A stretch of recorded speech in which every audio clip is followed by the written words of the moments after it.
Perfeito. Olá, sejam bem-vindos a mais um programa jurídico e hoje nós vamos falar sobre cultura, que é um direito constitucional, compõe os direitos humanos como patrimônio comum da humanidade. E aqui também, por que não falarmos sobre a divisão dessa cultura, que na verdade, quando nós pensamos que o mês de maio traz aí o reconhecimento da diversidade, não mais como uma divisão, nós temos a honra de receber aqui o Aldo, e o Aldo vai se apresentar para nós, porque nós vamos trazer além da fronteira nacional. Nós vamos, então, internacionalizar o nosso programa. Hoje nós estamos recebendo esse chileno incrível, que muito bem nos recepcionou no Chile lá no ano de 2019. Aldo, muito obrigada por ter aceitado o nosso convite. Olá, muito obrigado a você. Meu nome é Aldo Filippone. Eu trabalho em turismo em Chile. Recebo as pessoas do Brasil, da Europa, distintos lugares do mundo para mostrar nosso país do Chile, tá? Principalmente na região de Santiago, a região principal de Chile. Eu trabalho até 15 anos já em turismo e através de todo o tempo que eu já trabalhei, eu recebo muita gente do Brasil, principalmente do Brasil.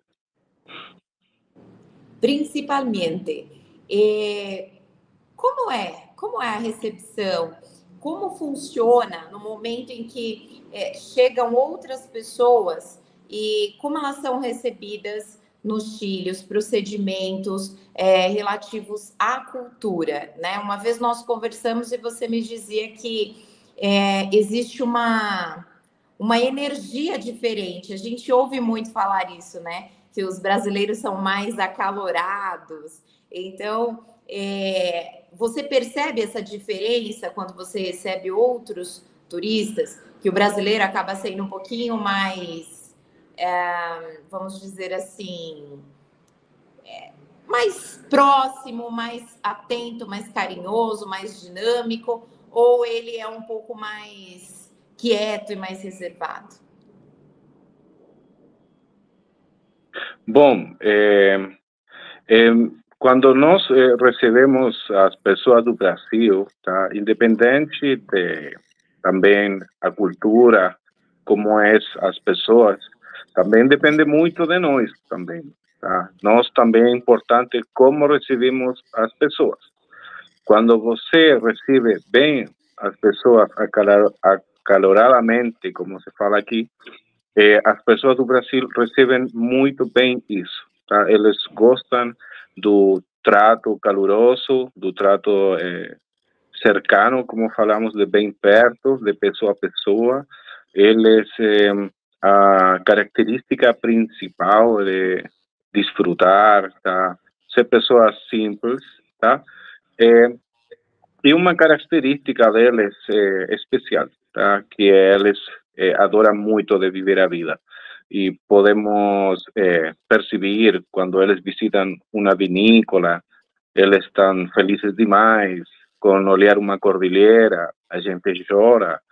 Quando eles podem visitar a neve também nas cordilheiras dos Andes do Chile, eles são muito felizes.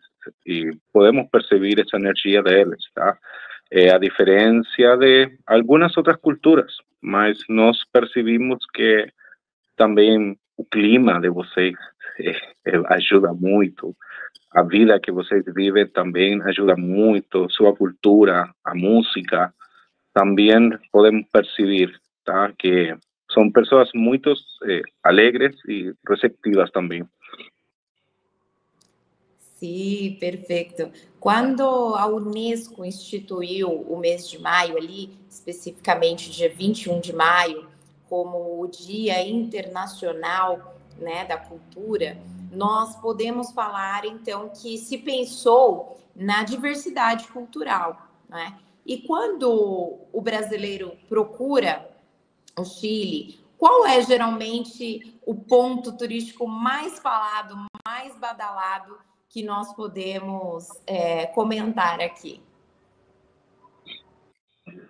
Bom, Temos muita gente que começa a visitar Chile na temporada alta de trabalho, que em Chile começa do mês de junho. É junho, julho, agosto, 3 meses, que começa nossa temporada de neve nas cordilheiras. Então, o público de Brasil nessa temporada é quase o 90% de turistas é de Brasil. E eles, o ponto que mais visitam é as cordilheiras dos Andes, Vale Nevado, Farellones, que são os pontos mais visitados pela gente do Brasil na temporada do inverno. Depois da temporada de inverno, a gente começa a visitar o famoso Cajón del Maipo, que é uma região de cordilheiras que fica no sul de Santiago. Então, as pessoas que já visitaram o complexos de esqui e neve que fica no norte da cidade, depois vai conhecer, fora de temporada, que já começa em outubro, setembro, vai conhecer as outras localidades de Santiago, como eu falei, a região do Maipo. Também os pontos visitados são as vinícolas. Tem agora muitas vinícolas novas em Chile, que são muito visitadas pelas turistas do Brasil. Então, eu falaria em resumo que os pontos mais visitados são cordilheiras e vinícolas. Cordilheiras e vinícolas. Sim, e é muito lindo, gente, é impressionante como o lugar é lindo. Esses lugares que eu tive a oportunidade de conhecer com esse guia incrível que vai contando as histórias, coloca já aquele clima dentro da van, aquela música típica, né? E aí vai explicando para nós, vai fazendo aquelas paradas, vai indicando, inclusive os melhores vinhos, né? Os tipos de vinhos que são recomendados e as suas combinações. Então, é incrível esse passeio, vale muito a pena conhecer o Chile, conhecer essa cultura que é muito diferente em muitas coisas. Eu vou mencionar aqui para vocês a respeito da praia, Las Playas. Não sei se você se lembra, Aldo, mas no episódio em que nós estivemos na praia, que foi o meu primeiro contato, eu observava que as pessoas tomavam café, que é uma curiosidade cultural muito interessante, né? E foi a primeira coisa que foi pedida, né?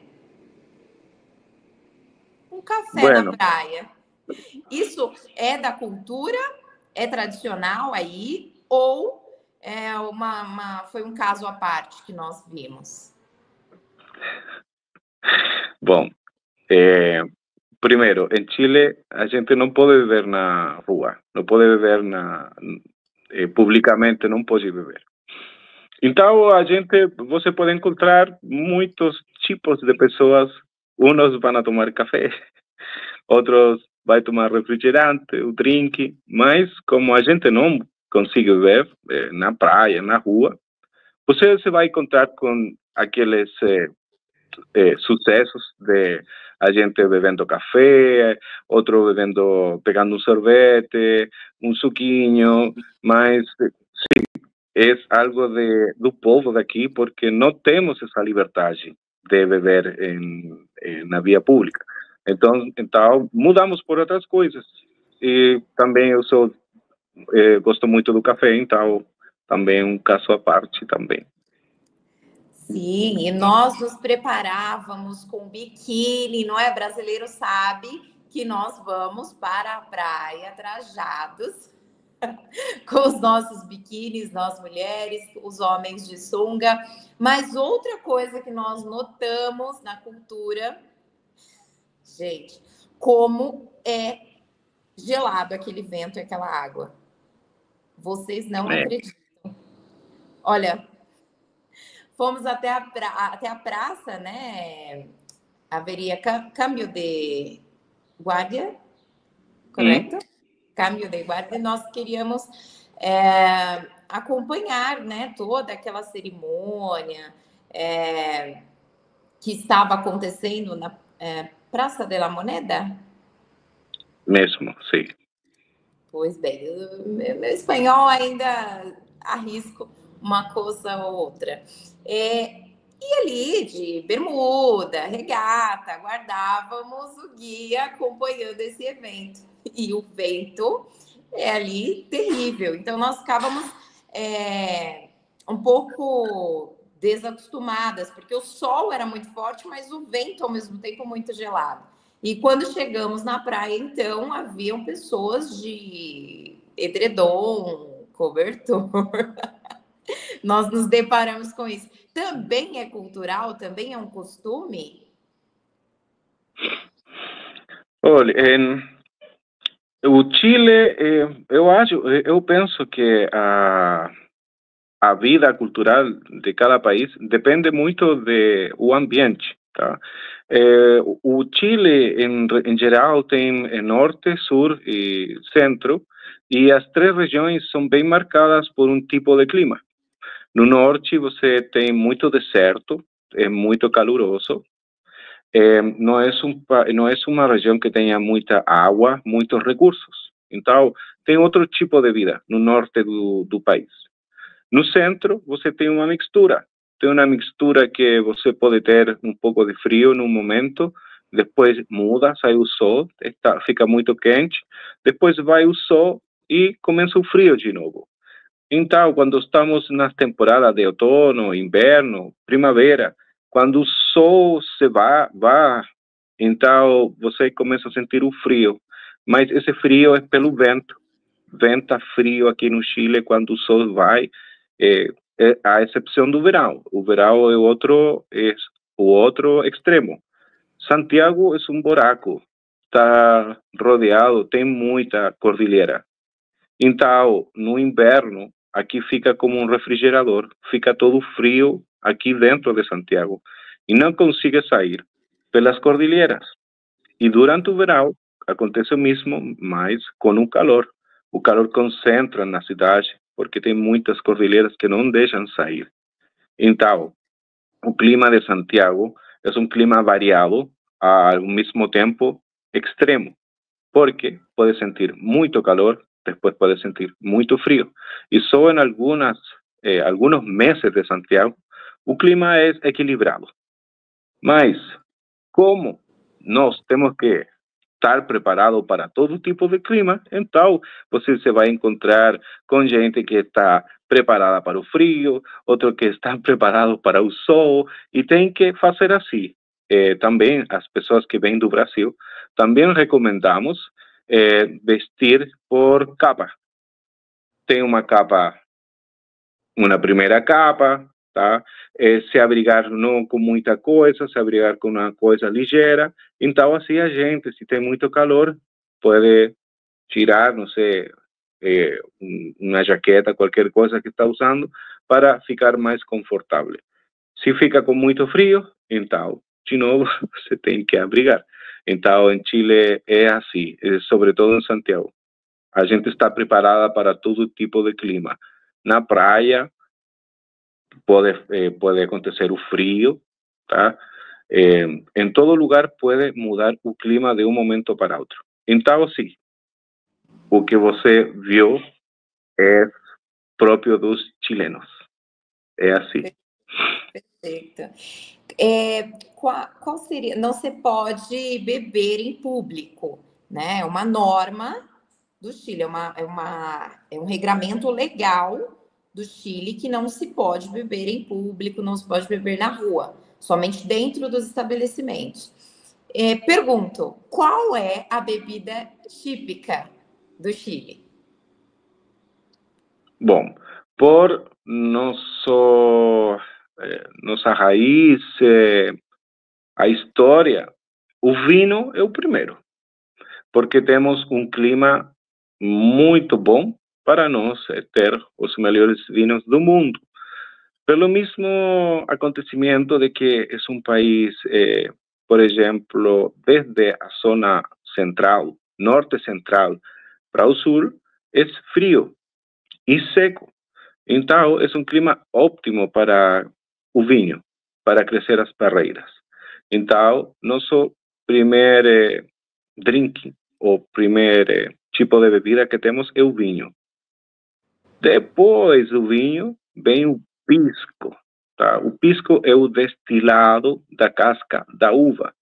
Então, o pisco começa do primeiro processo que é o vinho. Depois que tem a primeira fermentação da casca da uva, então, depois essa casquinha de uva se leva para começar a fazer o processo de destilação e começa o pisco.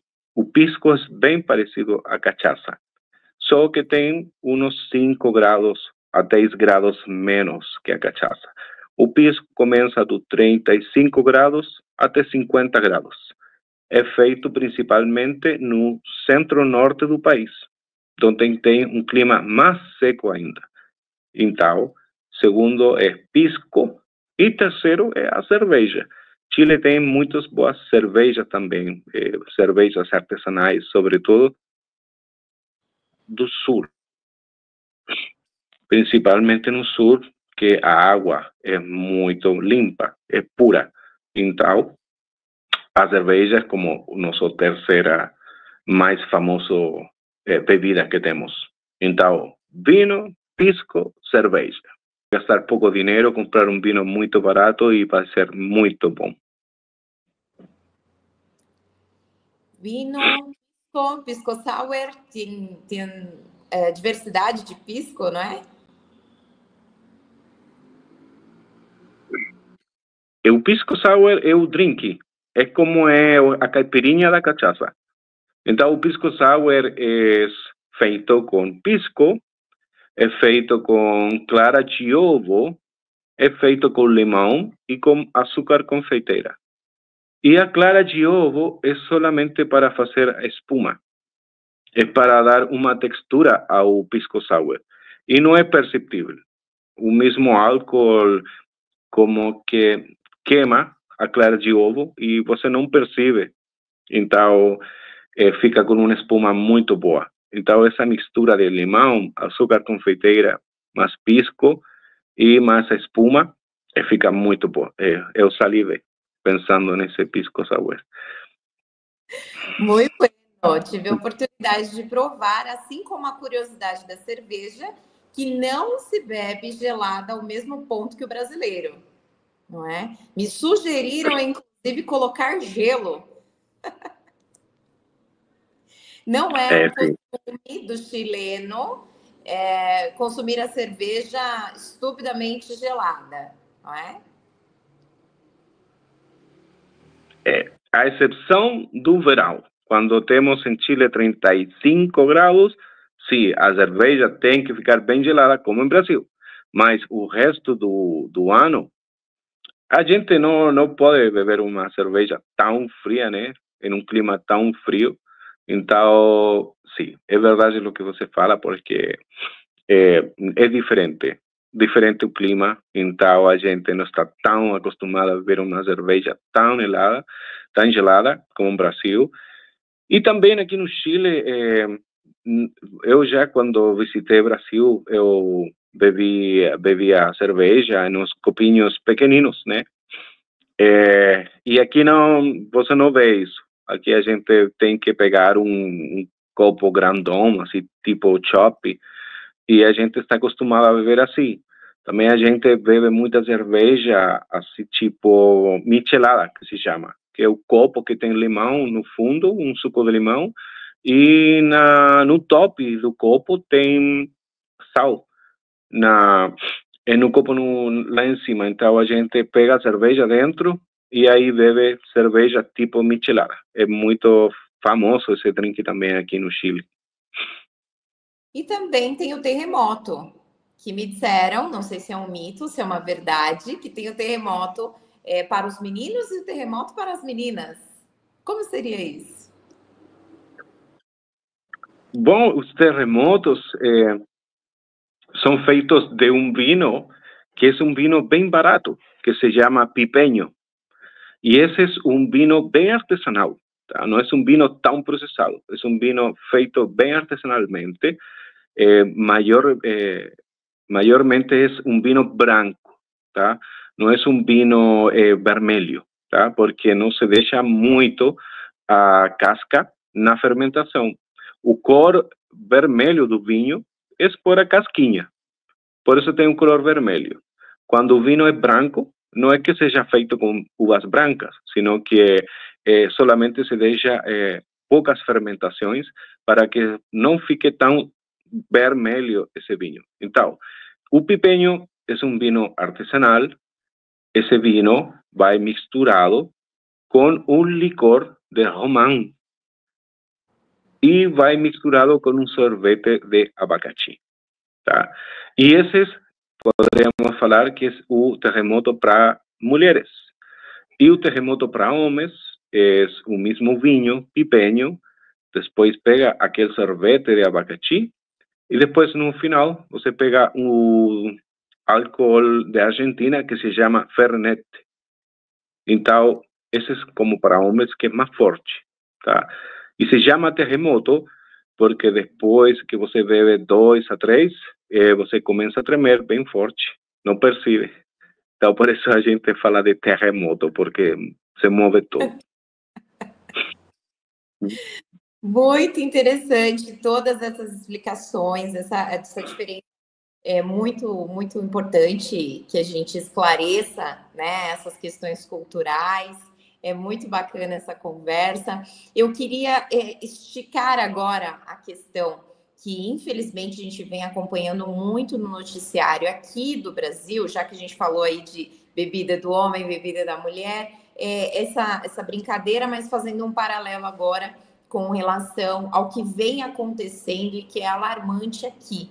Nós estamos, Aldo, acompanhando diversos tipos de violência contra a mulher, porque ainda estamos vivendo uma questão cultural de machismo, não é? Então, assim, o lugar da mulher, o lugar do homem, isso no Chile, como é que você tem visto nos noticiários, no dia a dia, na questão cultural de homem e mulher e com relação paralela aí aos direitos?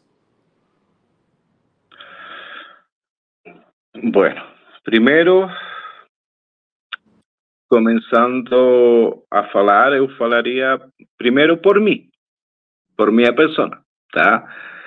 Eu acho que as pessoas que tiveram uma criança mais dos anos 80, 70, começos dos 90, é normal que em nosso dia a dia, nosso viver,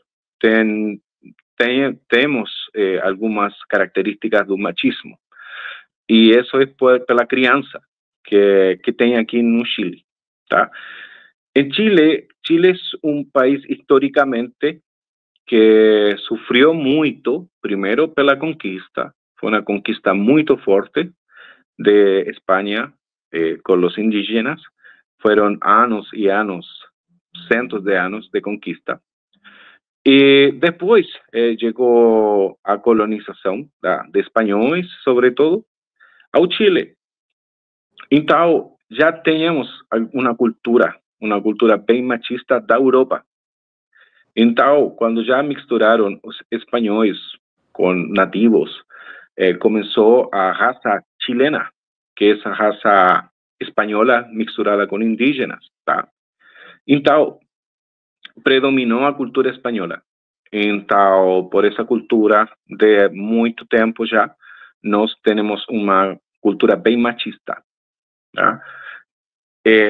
Eu, com o tempo, graças a Deus, já vou mudando, graças a Deus, quase todo esse pensamento machista que a gente pode ter, porque as gerações de hoje ajudam muito a mudar esse pensamento. As gerações de hoje, meninos, jovens, eles já têm outro chip na cabeça, eles já pensam muito diferente, bem diferente a como pensamos uma geração de minha idade. Então, graças a Deus, eu ajuda muito compartilhar com gerações mais jovens. Em Chile, graças a Deus, a eles está mudando já esse pensamento de ter um país tão machista, de a pouco vai mudando com as novas gerações e você pode perceber agora isso no país, pode perceber mais mulheres empoderadas, mais mulheres que podem sair sozinhas, ter grandes postos de trabalho, ser independentes. E já, graças a Deus, a gente já vai perdendo o preconceito de que pode fazer a mulher, que não, que pode fazer o homem, que não. Graças a Deus, aqui em Chile, graças a Deus, estamos melhorando.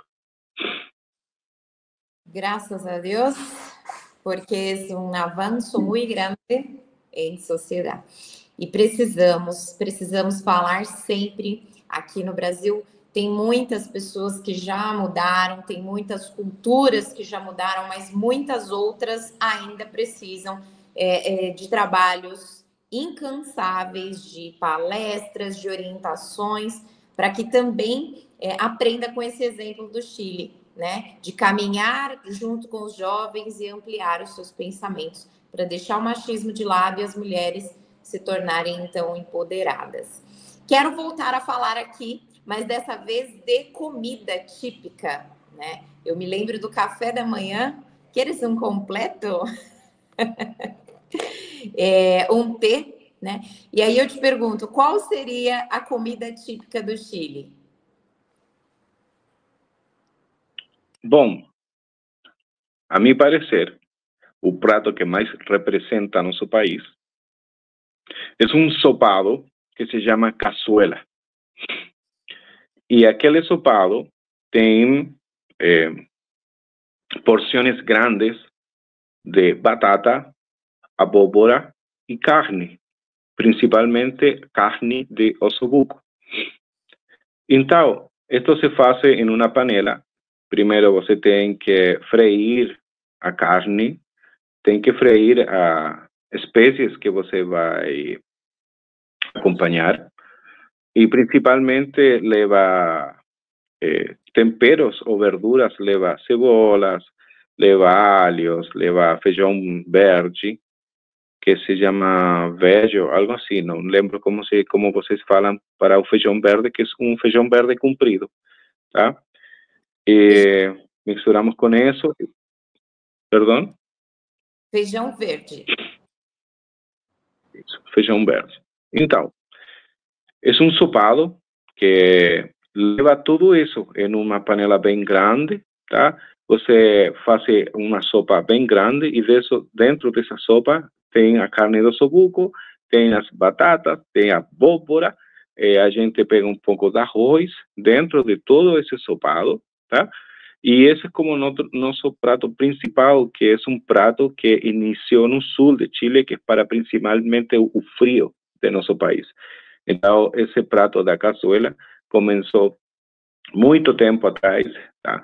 Que os caras que trabalhavam no frio, no sul, nas chuvas, para combater esse frio, eles pegavam aquela cazuela, esse sopado bem quente, tá? E tem muita vitamina esse sopado, muita proteína, tá? Então, é um prato que você, quando pode comer esse prato, você fica muito satisfeito durante todo o dia. O outro, que é também bem famoso, é o famoso pastel de milho, que é como um tipo escondidinho de vocês, que leva um tipo de mistura chilena que se chama pinho. O pinho é uma mistura de carne moída com cebola e alho. E se faz em uma panela grande, toda essa mistura se deixa no refrigerador. Por que se faz isso? Porque tem que ficar bem gelado. Porque se você faz isso, você vai cozinhar essa mistura pinho quente, vai derreter. Então tem que ficar bem gelado para que você possa pegar no forno, em qualquer lugar, para que não derreta. Então o pastel de milho leva essa mistura de pinho, leva frango, leva ovo duro, azeitonas, e você vai cobrir tudo isso em uma creme pasteleira, que se chama uma creme de milho, tá? E essa creme você faz na suqueira com um milho, pega o milho dentro, pega um pouco de albahaca, não sei como falam em Brasil albahaca, que é uma erva verde, e você faz a mistura, depois vai cobrir tudo isso em um prato tipo de greda, pega toda essa mistura de pinho, frango, ovo, azeitona, você vai cobrir todo isso e pega dentro do forno. E aí fica, por lá em cima fica bem grelhado. Esse é um tipo escondidinho de milho, pastel de milho. E outro prato, bueno, adoro muito salmão, adoro muito camarão também, ceviche. Y tenemos varios pratos que se llaman a lo pobre. Puede ser carne a lo pobre, frango a lo pobre, peixe a lo pobre. Y a lo pobre es una mixtura principal, es cebola, batatas fritas y ovo. Todo prato que tenga esos tres acompañamientos va a ser a lo pobre. Carne a lo pobre, frango a lo pobre, peixe a lo pobre. Y se fala a lo pobre porque pobre, sí, a lo pobre. Sí, es como hacer un prato estilo pobre. ¿Por qué eso?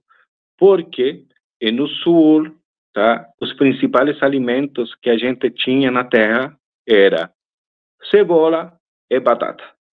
E pelas galinhas, ovos.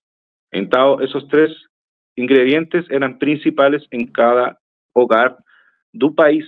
Então, por isso se fala lo pobre, porque eram os três principais ingredientes que a gente tinha em suas casas. Então, todo lo que é batata frita, cebola frita, mais ovo, é a lo pobre. Isso poderia falar como os principais. Temos mais, mas falei só os principais. Muito bem, muitas graças. E para finalizar, eu gostaria que você contasse qual foi a história ou a situação que te pediram durante o seu trabalho, assim, como guia de turismo, né? O que você viveu, o que te pediu? Um lugar inusitado, uma história que você viveu no seu trabalho como guia de turismo que te marcou, que te deixou... que fica marcado na sua história, que você se recorda para poder contar, seja emocionante ou engraçado. Bom, olha, quando eu comecei a trabalhar em turismo, bem jovem assim, eu era muito doido para trabalhar. Como assim? Eu fazia tours em qualquer lugar. Eu não tinha medo de nada. Eu poderia ir a qualquer lugar, levava as pessoas a todos os lugares das cordilheiras. E tinha muita essa aventura, tá, de fazer passeios. Uma vez eu fiquei atrapalhado na neve com brasileiros e com filipinos, fazendo um tour em um Cajón del Maipo. Mas nessa data tinha uns refúgios, tá, que eram abertos, se chama refúgio das cáscaras, das casquinhas. Aquele refúgio era usado pelos construtores do embalse do Gesso, que é um ponto turístico muito visitado, tá? E uma vez foi tanta neve que não conseguimos continuar.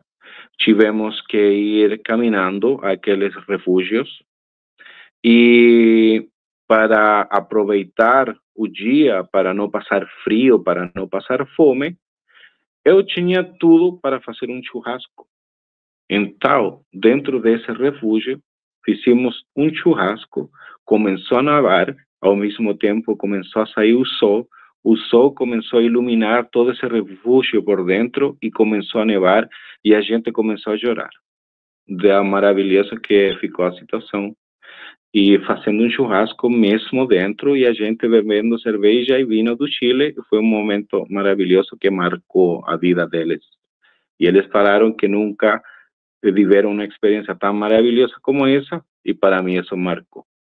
E foi um ponto muito importante para mim, porque isso também incentivou a continuar e fazer mais coisas do mesmo tipo, né? Não tão extremas, mas isso foi um acontecimento muito importante para mim, bem lindo.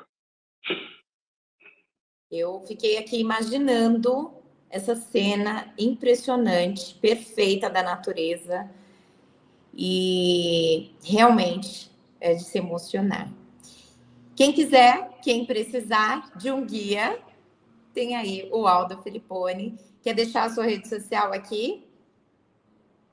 Bom, não sei, agora estou, pertenço a uma agência de turismo que se chama To Go Van. É dois Go Van. É assim como é o Instagram de agência. E lá nessa agência, além de mim, também tem outros guias de turismo que são muito profissionais, levam muito tempo trabalhando. Eu recomendo demais aquela agência que se chama To Go Van, para que a gente pueda pesquisar, pueda ver o Instagram e os passeios. Eu recomendo demais, somos, graças a Deus, uma das melhores agências da região metropolitana. Muito bem.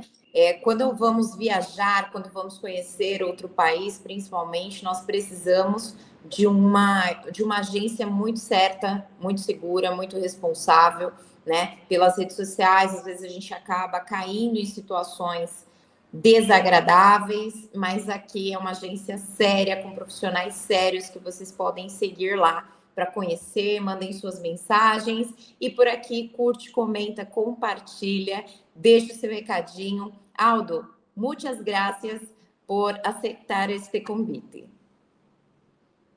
Muito obrigado a você, foi um prazer. Um beijo para você também. Um abraço. Um abraço. Tchau, tchau. Tchau, tchau.